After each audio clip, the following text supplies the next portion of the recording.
আগামীকাল তাপস রায়কে তলব করা হয়েছে বিধানসভায়। নজর রেখেছি ইতিমধ্যেই আমরা যে খবরের দিকে, আজ তলব করা হয়েছিল তাপস রায়কে।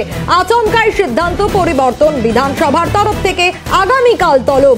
আরো বিস্তারিত জানবো, বিপ্লব আমাদের প্রতিনিধি রয়েছেন আমাদের সঙ্গে টেলিফোনে। বিপ্লব, কি খবর রয়েছে বিষয়? আচমকা সিদ্ধান্ত পরিবর্তন বিধানসভার, কেন কিছু জানা যাচ্ছে? তাপস রায় তিনি দল ত্যাগ করেছেন এবং তিনি তৃণমূল ছেড়ে বিজেপিতে যোগ দিয়েছেন এবং সেই মতো যে তাপস রায়কে স্পিকার বিমান বন্দ্যোপাধ্যায় তলব করেছেন এমনটা আমরা জানতে পারছি। এবং বিধানসভা যে সচিবালয়, সেই সচিবালয় থেকে যে সিদ্ধান্ত হয়েছে যে আগামীকাল দুপুরে তাপস রায়ের সঙ্গে কথা হবে, অর্থাৎ শুনানি হবে। এবং সেক্ষেত্রে আজ হওয়ার কথা ছিল, আজই তাপস রায় দেখা করার কথা ছিল, কিন্তু সিদ্ধান্ত পরিবর্তন করা হয়েছে এবং আগামীকালই ডাকা হয়েছে তাপস রায়কে। তবে তাপস রায় সেই ডাকে যাবেন কিনা সেটা কিন্তু এখনো পর্যন্ত জানা যায়নি। তবে যে দলত্যাগ বিরোধী আইন, সেই দলত্যাগ বিরোধী আইন প্রয়োগ করা হবে কিনা তাপস রায়ের বিরুদ্ধে এবং সেক্ষেত্রে কি কি পদক্ষেপ নেওয়া হতে পারে বিধানসভার তরফ থেকে, সেদিকে কিন্তু আমাদের নজর থাকবে।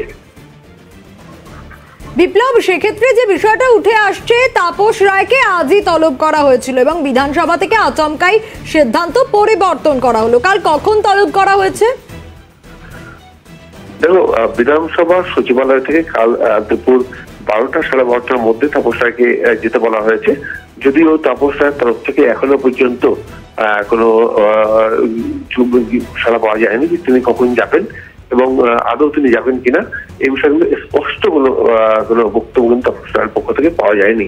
তাই মনে করা হচ্ছে যে স্পিকার বিমান বন্দ্যোপাধ্যায় বা বিধানসভার সচিবালয়ের তরফ থেকে কিন্তু তাপস রায়ের বিরুদ্ধে কোনো পদক্ষেপ নিতে পারেন, যেহেতু তিনি তৃণমূল ছেড়ে বিজেপিতে যোগ দিয়েছেন। তিনি তৃণমূলের বিধায়ক শুধু না, তিনি উপমুখ্য সচেতক ছিলেন এবং উপমুখ্য সচেতক পদ থেকে এইভাবে তিনি কিভাবে একটা দল ত্যাগ করলেন, কেন দল ত্যাগ করলেন এবং কি জন্য তিনি মানে দল ত্যাগ করলেন, এই উপমুখ্য সচেতক পদ ছেড়ে দিয়ে, এইসব বিষয়ে কিন্তু মানে জানতে পারে বা এইসব বিষয় নিয়ে কিন্তু শুনানি হতে পারে।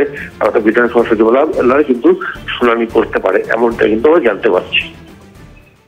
ধন্যবাদ বিপ্লব।